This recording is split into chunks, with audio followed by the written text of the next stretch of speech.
មិនចាំបាច់ធ្វើរឿងអ្វីអស្ចារ្យទេតែអ្នកត្រូវធ្វើរឿងធម្មតាឲ្យអស្ចារ្យមនុស្សភាគច្រើនបរាជ័យមិនមែនព្រោះតែពួកគេខ្វះសមត្ថភាពទេតែពួកគេខ្វះរបៀបរស់នៅដែលនាំឲ្យពួកគេជោគជ័យធ្វើរឿងធម្មតា5យ៉ាងខាងក្រោមឲ្យបានល្អនោះជីវិតអ្នកនឹងប្រែប្រួលជាវិជ្ជមានទី1ភ្ញាក់ពីព្រឹក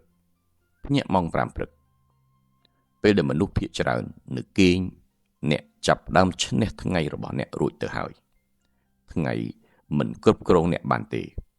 អ្នកគឺជាអ្នកគ្រប់គ្រងថ្ងៃរបស់អ្នកទី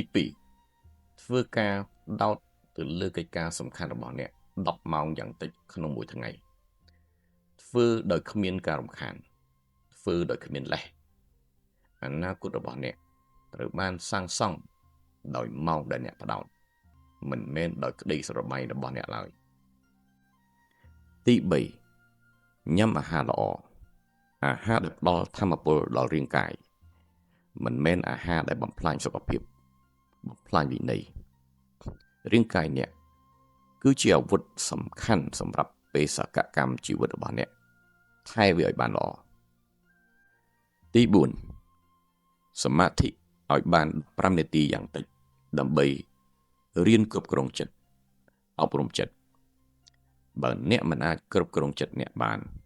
អ្នកមិនអាចគ្រប់គ្រងជីវិតរបស់អ្នកបានឡើយភាពស្ងប់បង្កើតភាពច្បាស់ទី5ហាត់ប្រាណ1ម៉ោងមិនគ្រាន់តែសម្រាប់ឲ្យមានរូបរាងស្រស់សង្ហាប៉ុណ្ណោះទេតែសម្រាប់ពង្រឹងវិន័យកម្លាំងកាយនិងការគោរពខ្លួនឯង